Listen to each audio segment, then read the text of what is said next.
What happens when your wife comes home pregnant with another man's child and expects you to raise it as proof of your love? How far can she twist the story, turning you into the villain to friends and family when you hesitate to sign up as a replacement father? And what changes the moment quiet notes and screenshots turn into a court-ordered DNA test delivered in front of all the other parents at school pickup? Before we dive deeper into this story, I have one small request.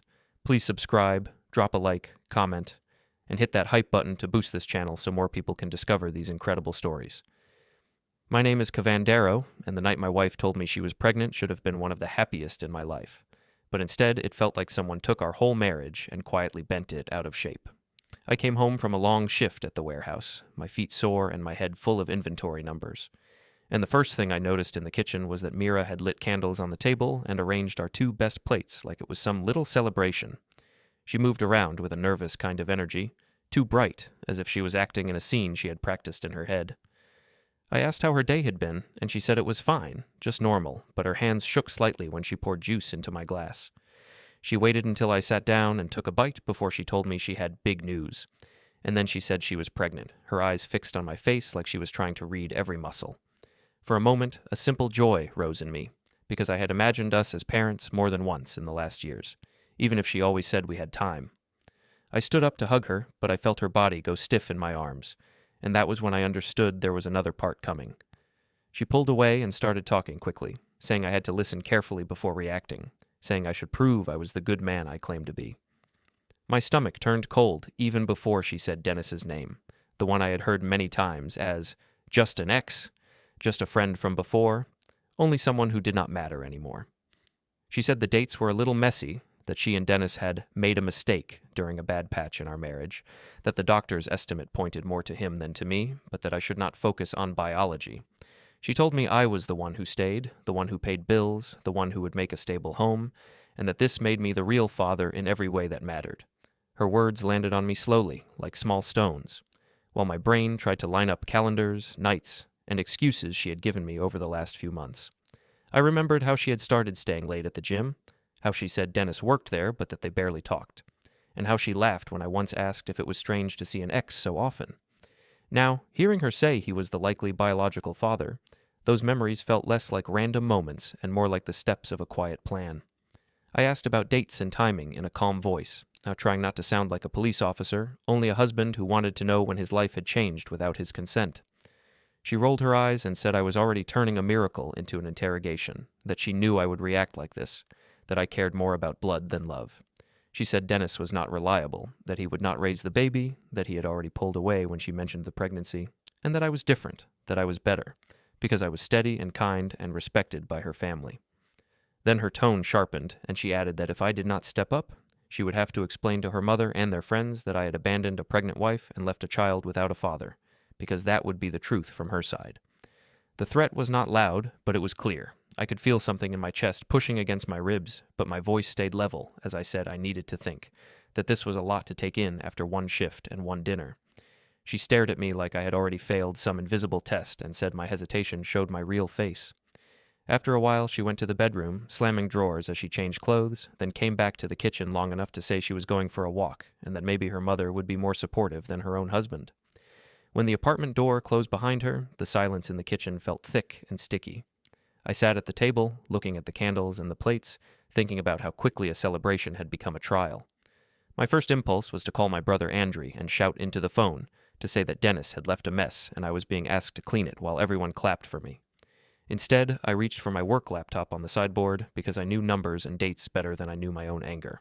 I opened a blank spreadsheet and typed the month names in one column, then added simple notes in the next. Nothing dramatic, just entries like Mira late from gym, first talk about being tired, doctor visit, pregnancy news, and the estimated weeks she had mentioned. The grid on the screen helped me breathe again because it turned something wild into lines and boxes, into something that could be checked later if needed. When I heard the building door below slam and footsteps on the stairs, I quickly minimized the spreadsheet, leaving only my usual work files open, and closed the laptop halfway. I walked to the small shelf in the living room where we kept our paperwork, running my finger along the spines of the binders until I found the one labeled Utilities. It was thicker than it should have been for simple bills, because over time I had slipped extra printouts inside whenever something about our money or our home felt worth keeping. I took the binder down, carried it to the desk, and slid it into the top drawer, then turned the small key and felt the tiny resistance before it clicked closed. The sound was soft, almost nothing, but it made me feel as if I had drawn a thin first line around my sanity. I took out my phone and opened the calendar app, my thumb hovering over the empty days. Without thinking too much, I chose a date a little over a week away and added a reminder titled Kobza Cafe 11:15 a.m., writing nothing else in the description. I did not know yet who would sit across from me at that time, only that I needed space in my own mind to ask questions where candles and threats did not hang over the table. Then I set the phone face down on the counter and leaned both hands on the cool surface, staring at the small burns and scratches we had never bothered to fix. I felt tired, older than my 34 years, but under the tiredness there was a thin line of clarity. I knew I loved the idea of being a father, but I also knew I had the right to understand whose child I was being asked to claim. I knew I did not want to be the man who shouted and broke things, the man who made it easy for her to tell everyone she had been afraid. I wanted to be the man who stayed calm and remembered details, because details were the only things that did not change when people cried in front of an audience. As I stood there, thinking these slow thoughts, my phone vibrated once against the counter with a low hum. The screen lit up with a new message preview from a contact I had saved only as a single emoji during another hard time in my life, someone who knew how to listen and answer plainly. At the same moment, I heard the metal door latch at the end of our hallway click as Mira pulled it open, her footsteps moving away down the stairwell while the tiny glowing preview on my phone waited for me to decide whether I was ready to read it. The next weeks moved faster than my thoughts could keep up, and it felt like everyone else had already agreed on a story about me before I even knew the full script. At the warehouse, mornings used to be about checking pallets and updating spreadsheets, but now there was always a phone somewhere playing a short video of Mira with soft music behind her words. One of the younger guys from packing came over to my station one morning with a wide smile and told me he had seen a beautiful post about me, about how I was the kind of man other men should learn from. I did not understand at first, so during my break I opened my phone and saw a new series of stories on Mira's profile. In the first clip, she sat on our couch with one hand on her stomach, talking to the camera about a mistake from the past and how the biological father had decided he was not ready, but then she spoke of a different man, the one who stayed. She described me without saying my name at first, calling me her rock, her hero, the man who chose another man's child and proved that real love was stronger than blood. In the next slide, she finally tagged me and even mentioned my workplace, thanking the company that employed such a good man. There were heart emojis and comments from her friends saying I was an angel, that I was proof good men still existed. As I watched, part of me felt sick and part of me felt strangely trapped, because each praise locked me a little tighter into a role I had not agreed to. I took screenshots of each story, including the tag and the comments and the little bar showing the time posted, and saved them onto my phone. Later, when I sat at my warehouse computer, pretending to check an inventory report, I transferred those screenshots onto the desktop, creating 2 folders side by side and naming them Archive A and Archive B, even though no one else would ever see those names. When I dragged the files into them, a small cloud sync window appeared in the corner, saying that files had been uploaded successfully. I moved the tiny window to the side and minimized it as my supervisor walked by, asking if the morning count matched the arrivals. I answered calmly, kept my voice steady, and did not mention that somewhere, on some server, my wife's version of our life had just been copied and stored along with my quiet proof of it. Not long after that, it was time for Luca to arrive. The day he was born, the hospital smelled of disinfectant and boiled linen, and everything felt both too bright and strangely distant. Mira gripped my hand during labor, and in those hours I pushed every question aside, because a new life was trying to enter the world, and that was bigger than all of us. When the baby finally cried and the midwife placed him in Mira's arms, I felt a genuine warmth move through my chest. It did not know anything about paternity. It just knew that there was a baby, small and fragile, and that I was a grown man who could hold him steady. Nurses moved around us, checking numbers and making notes, and I sat on the edge of the bed holding Luca while Mira fixed her hair and adjusted her hospital gown. After a while, a nurse asked who should be listed as the father on the hospital records, and I felt the room tighten. Mira spoke before I could, saying that I was the father and that I had chosen them even when someone else had run away. She told the nurse that I had proven my heart was stronger than fear, that not many men would do what I had done. I saw the nurse's eyes soften as she looked at me, and I realized that if I hesitated or tried to explain the full truth now, in this room with a new baby and a tired mother, I would look like a monster. So I sat still, my arm cradling Luca, and let the moment pass without protest, even though my mind was already taking note of each word. Later, when the nurse stepped out and Mira was busy answering her phone, I went to the small chair in the corner and opened my messages. I created a new thread and titled it Follow-Up, then typed a simple description of what had been said in the room, who was present, and what was recorded on the official forms. I did not send it to anyone. I just left the text inside the unsent chat, a quiet note to my future self. When Mira looked over and asked what I was doing, I told her I was just checking work messages, keeping my tone gentle, and she seemed satisfied. In the days after we came home with Luca, the story of my choice spread wider. People I barely knew sent me messages saying they admired my courage, that I was a better man than they would ever be. Some coworkers changed how they greeted me, clapping me on the back, joking that I had set the bar too high for the rest of them. I smiled in a polite way, saying it was complicated, but most of them preferred the clean version they had already heard because it was easier to repeat. One afternoon I stopped at the pharmacy to pick up baby medicine. The line was long, and 2 women in front of me were scrolling on their phones while waiting. I was half listening to the clerk and half thinking about Luca's soft breathing at night when I heard my wife's name. One of the women was telling the other about a post she had seen, about a woman whose ex got her pregnant and ran away, and about the husband who almost left but then decided to stay and raise the child. The woman said she had cried reading it, that she wished more men were like that, and that she did not understand how someone could even think about walking away from a baby. The other woman agreed, saying that people like that first man should be ashamed. Then they both turned slightly and saw my face, and recognition flashed in their eyes because they had seen my photo on the post. The conversation stopped in the air, and the line moved forward in an awkward silence. I paid for the medicine without looking up too much, my cheeks feeling hot even though the rest of my body was cold. When I got home, I put the medicine on the table and watched Luca sleep in his crib. I knew I wanted this child to be safe and healthy, but I also knew that every new version of the story made it harder to separate love for him from the trap Mira had built around us. That evening, after feeding and changing him, I opened my laptop again and added more screenshots to Archive A and Archive B, including the hospital photo where she thanked me for choosing our son and the pharmacy post that had gone around. The cloud sync box popped up again, telling me the files were now stored somewhere beyond my small desk. I dragged it aside and closed the lid when I heard my phone buzz on the table. A new email had arrived from my warehouse manager asking if I could stop by his office the next morning for a quick word about some things he had recently seen online. The next morning I stood in my warehouse manager's small office, the smell of dust and cold coffee mixing with the usual hum of forklifts outside, and I could tell from his careful face that he had seen more of my life online than I would ever have chosen to show him. He said he had noticed my name tagged in a series of emotional posts, that some staff had been sharing a story about me in the break room, and he wanted to make sure everything at home was stable enough that it would not affect my work. He tried to sound friendly and supportive, but I could hear the edges of worry under his words, the kind that managers have when they picture scenes with shouting or broken things. I kept my hands resting calmly on my knees and told him that my situation at home was complicated but under control, that there would be no drama at the loading docks, and that I appreciated his concern. Inside, I hated that my private doubts about fatherhood had reached the office before I had even fully processed them myself, but my voice stayed low and steady. When I left his office, I saw 2 coworkers tap their phones off and straighten their faces, and I knew they had been watching something about me just moments before.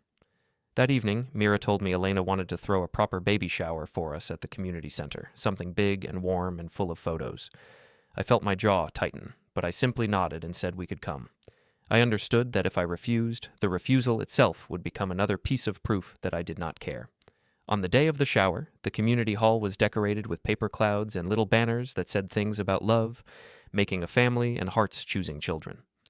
I carried a wrapped baby carrier through the door and saw our names written on a chalkboard at the entrance, with a small note calling me the bravest dad. People I barely knew from the gym and from Mira's old school came up to clap me on the shoulder, telling me I was an inspiration, telling me that any child would be lucky to have me as a father. I smiled in a way that felt glued onto my face and answered with short phrases that said thank you, and mentioned that Luca was healthy, but I did not add anything about adoption or legal titles. Elena moved around the room with the bright energy of someone who lives partly through her camera, arranging people and angles and lighting. She kept grabbing my arm and pulling me into the center of groups, saying she wanted to capture the love. At one point, she gathered everyone around a table where a large cake stood with a design showing a small baby between 2 adult figures. And she made a speech about how some men run away from responsibility while other men run toward it. Her words were sweet and heavy at the same time, and she kept looking at me as if I should nod along. I could see on her phone screen that she was streaming part of it live, hearts floating up the side of the display while people watching sent comments. Mira sat in a decorated chair with Luca in her arms and looked at me with a mixture of pride and challenge, as if waiting to see whether I would resist or perform. Then the crowd began to chant lightly, asking me to say something, to share what it felt like to raise a child that was not mine by blood. I stepped forward because I knew it would look worse if I stayed in the shadows. My heart pounded, but I kept my words simple, talking about wanting Luca to feel safe today, and about trying to be present for him as he grew. I did not say he was my son in every way that mattered, and I did not mention any future adoption. Many people heard what they wanted to hear anyway. Phones were pointed at me from several sides, recording not just my face, but the pauses between my sentences, and I could almost see the captions being written in their heads. During a break in the speeches, while everyone was busy taking pictures with a large cardboard frame, I noticed Mira sitting off to the side for a moment, her head bent over her phone. I caught a quick glimpse of the screen when the reflection from the hall lights hit it, and I saw Dennis's name at the top of a message thread, a small voice note icon sitting there like a seed. She saw me looking and locked the phone quickly, then smiled too fast and said she was just thanking people for coming. I did not respond, but inside I moved another invisible bead on the line of dates and facts I carried in my head. Later, after most of the games were done and the gifts piled on a table, Elena called people together again for what she called the final toast. Oksana stepped up with a glass in her hand and spoke loudly about how I had hesitated at first, how I had struggled with my pride, but how in the end I had proven myself to be a real man by staying. The room laughed at some of her little jokes, not hearing the sharp edge behind them. I felt heat crawl up my neck, because she had taken my private confusion and turned it into a story about weakness that had been cured by her daughter's goodness. My mother stood near the back of the hall, her arms folded loosely, watching all this with a tired expression. Later she would tell me she saw me flinch when Oksana mentioned my hesitation, even though I thought my face had stayed still. My brother Andrei stayed close to the wall, his jaw tight, and slipped out early, saying quietly that he could not watch them use me like a prop. At some point during the afternoon, I ended up in the supermarket down the street with Mira, picking up extra napkins and drinks because the crowd had eaten more than expected. While we stood in the checkout line with Luca sitting in the cart, Mira chatted with the cashier about the party. In a bright, joking tone, she said that our son had his father's eyes, but not his father's DNA, and that love mattered more than science. The cashier laughed, looked at me as if I was some kind of legend, and said I must be very special. Behind us, a couple in line glanced up from their basket, curiosity in their eyes as they connected my face to the story they had probably seen online. I paid, carried the bags, and said nothing that could be turned into another quote later. When we got home that night and Luca finally fell asleep, I sat at the small desk in the corner of the living room and opened my laptop again. I found Elena's posts from the shower, the stories with banners about chosen fathers, and the short clips where Oksana praised my supposed change of heart. I saved the videos and screenshots into Archive A and Archive B, then connected a small USB stick I had labeled with the date and copied everything there too. When I tried to print a summary for myself, the printer whirred, spit out a completely blank page, and then stopped. For a second, I stared at the empty sheet, thinking that this was what my own version of events looked like to everyone else, invisible while her narrative covered the surface. I cleared the paper, stacked the blank page on top of the printer, and placed the dated USB stick beside it, a tiny object carrying more weight than most of the compliments I had received that day. The next weekend, Elena announced that she wanted one more short speech from me at a follow-up gathering, a smaller version of the shower for people who had missed it. I agreed because refusing again would turn into another accusation. That afternoon, back at the community hall, she lined people up around us with their phones ready. She asked me to stand next to Mira and Luca in front of the biggest banner, and everyone started chanting lightly for me to say something about being a father by choice. I forced my mouth into another careful smile, trying to keep my eyes steady. At that exact moment, one of the phones in the front row fired a sharp flash that cut across the room, catching my tight expression and the decorated banner behind us, while Elena shouted that I should tell everyone whose son he was, and more cameras started recording under the bright, unforgiving light. By the time Luca was old enough to run on his own legs, the story Mira told about us had sunk so deep into other people's minds that I could hear it echo even at the playground. On a mild Sunday afternoon, I took him to the park while Mira finished some online work, or so she said, and I pushed him gently on the swing while other parents watched their children climb and shout. One woman I recognized from the community center walked over with a friendly smile and asked if I was Luca's stepdad, using the word like a simple label. Before I could answer, Mira arrived, waving from the path with her phone still in her hand, and said loudly that I was not a stepdad, I was the real father, the one who stayed. The woman nodded quickly, apologized, and later repeated the corrected version in the sandbox corner.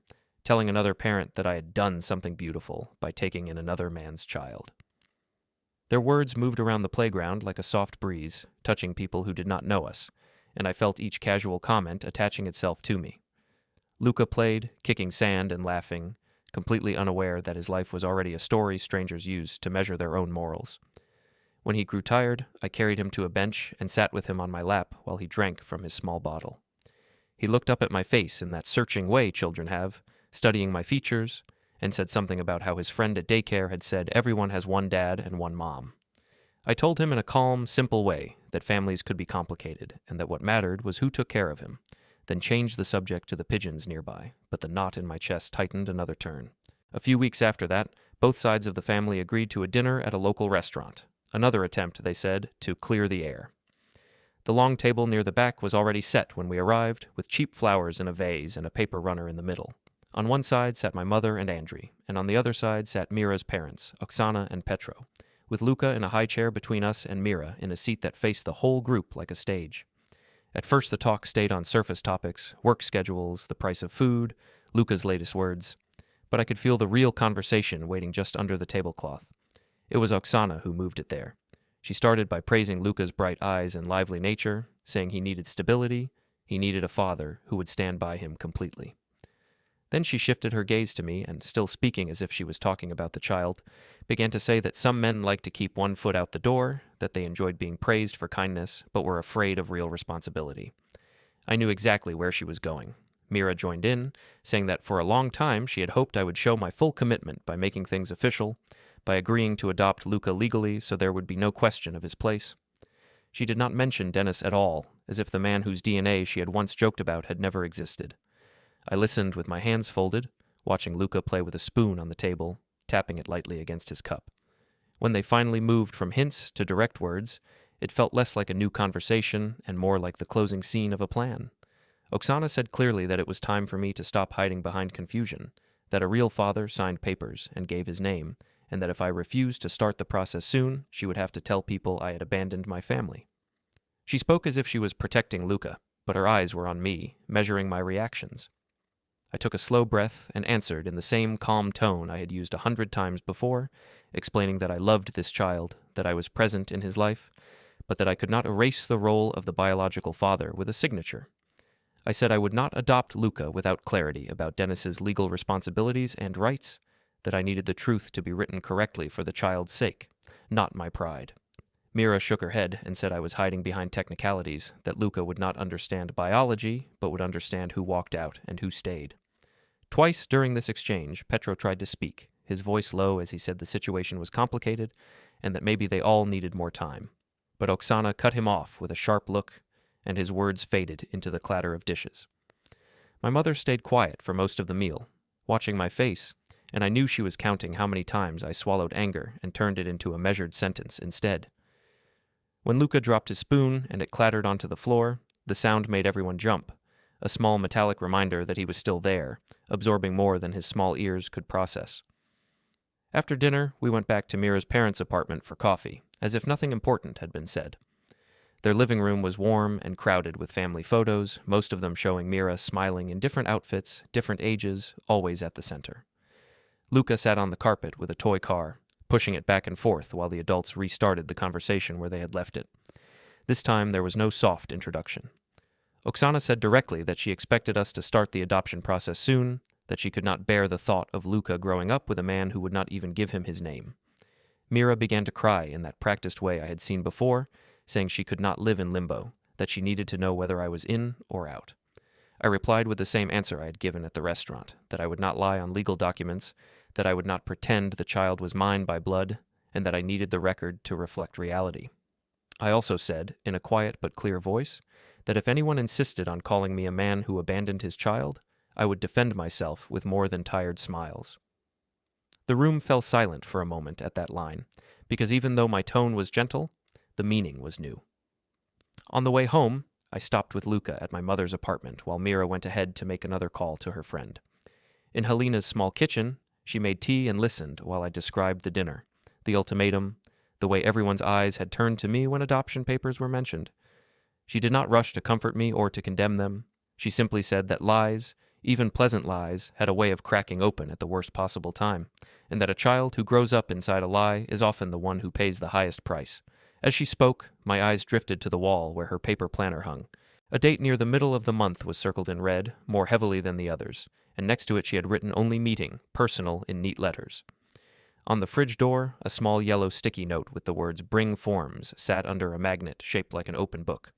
I did not ask what those notes referred to, but I knew my mother would not circle a date without reason, and that thought made something settle inside me. Before we left, I opened a cabinet in her hallway where I kept some of my older documents and pulled out a folder labeled household, placing it into my backpack with a quiet movement. The zipper's soft sound felt like another small line drawn, another quiet decision made. Later that week, Mira suggested another family dinner, saying we needed to finish the talk.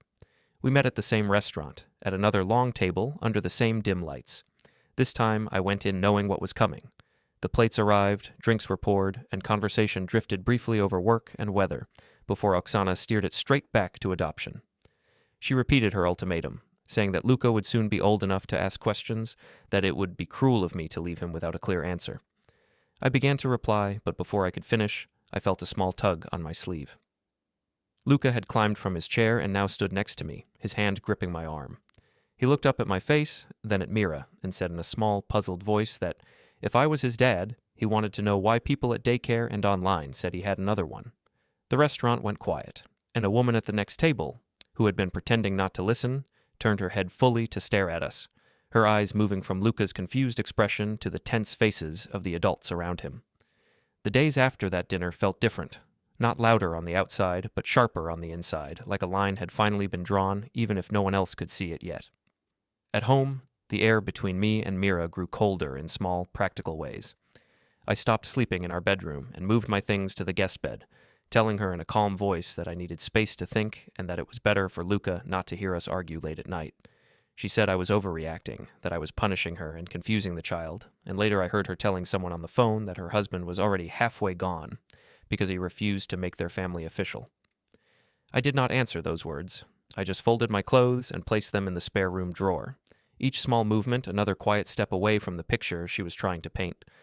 Online, her posts changed tone. At first, she had called me a hero, but now there were softer, sadder messages about carrying a family alone and fighting for a child when someone else gets tired. She never used my name in those lines, but anyone who followed her knew exactly who she meant.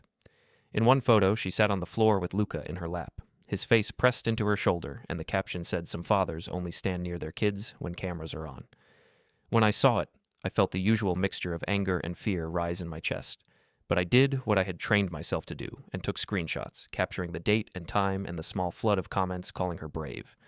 I saved them into Archive A and Archive B, then turned the screen off and went to wash the dishes without mentioning what I had seen. Oksana's calls came more often, too. She would ring in the evening, her voice already sharp before I said hello, asking if I had thought about what kind of man I wanted to be remembered as. She said that if I kept sleeping in the guest room and refusing to start those papers, people would see it as emotional abuse, as making Luka feel unwanted. Each time she said that word abuse, I felt my hands tighten on the phone, but I kept my answers short and steady. I said I still cared for the child, that I still picked him up, fed him, changed him, took him to the park, but that I would not erase the truth about who fathered him. She would sigh loudly and tell me she hoped I could live with myself when Luka grew up and heard what I had done. I did not tell her that I was more afraid of what would happen if he grew up inside a lie and then found out later. One evening, after I put Luka to bed and switched on his small nightlight, I walked past the bathroom and heard Mira listening to a voice note with her ear pressed to the speaker. I recognized Dennis's voice even through the muffled sound, the lazy confidence in his tone as he joked about how lucky he was to have no official tie to the situation. He said something about how I would always be the one paying, the one doing the boring dad stuff, while he could be the fun secret, if he wanted. When Mira noticed me in the doorway, she quickly turned the volume down and said it was just a friend sending support. I did not challenge her. I just held that sentence in my mind and added it to the quiet list that now stretched over years. But that night, when she tried to come into the guest room and lie beside me, I told her gently that for now I needed that space to stay mine, and that I would not be in any more staged photos or videos until I knew where I stood. The next day, I took Luka to my mother's apartment while Mira went to meet a friend. In Helena's small kitchen, with its old wooden cabinets and the steady smell of tea leaves, I spread out the papers I had been collecting. Bank statements, rent receipts, pay slips, and a few printouts of the more important posts all lay in small, neat piles. I took 3 new binders from a bag I had brought with me and labeled the spines Home, Auto, and Bank in clear letters. Each document found its place in one of them, and as I slid the pages into plastic sleeves, the chaos of the last years slowly turned into an ordered story. Under a folder marked Taxes, I taped a small USB drive, hiding it in a way that made sense only to me. On my laptop, I cleaned up the desktop and arranged everything into 2 main trees again, Archive A and Archive B, so that I could find anything with just a few clicks. Then I opened a browser and typed simple search phrases like storage options, delivery tracking, and notary near me, reading quietly through the results. I did not look up court names or forms. I was not ready to see those words on the screen yet, and I respected the rule I had made for myself about timing. I just wanted to know where people kept things safe and how they made sure important items arrived where they needed to go. My mother came in with 2 mugs of tea and watched me work for a while without speaking. Finally, she asked if I had decided what to do. I stared at the lines of text on the screen for a moment, then closed the browser tabs and turned to her. I told her I would not shout, that I would not throw anything, that I would never scare Luca or Mira with my hands or my voice, no matter what they said about me. I also told her, in a clear, quiet tone, that I was done trying to fix the story with patience alone, and that from now on I would handle everything properly, in ways that left marks in places louder than social media. She nodded slowly, her eyes sad but steady, and said that was all she had wanted to hear. Not revenge, but a plan that did not destroy me while protecting the truth. Later that week, on a gray morning when the air outside smelled like wet concrete, I took a bus that passed near the courthouse. I got off one stop early and walked along the opposite side of the street, watching people go in and out of the glass doors with folders under their arms.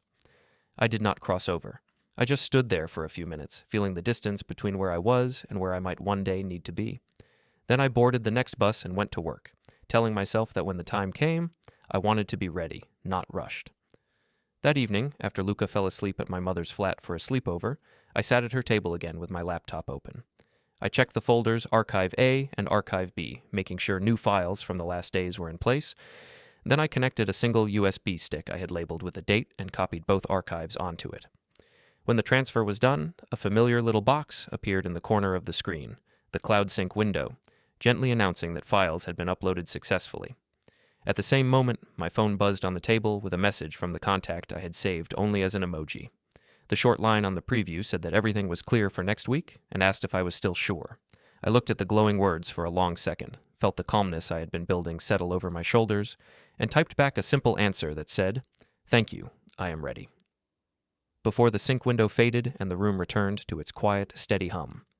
On the day everything finally shifted, I stood at the edge of Luca's schoolyard, pretending to scroll my phone while parents gathered in loose circles and Mira moved between them, telling her careful story about the cruel husband who wanted to leave his own son. A plain man stepped from a car, asked her name, and handed over an envelope. He said it was a divorce petition with temporary orders and a court-ordered DNA test to correct the records. The school bell rang, children spilled out, and as parents stared at the papers in her shaking hand, my phone buzzed, reading, "Service confirmed."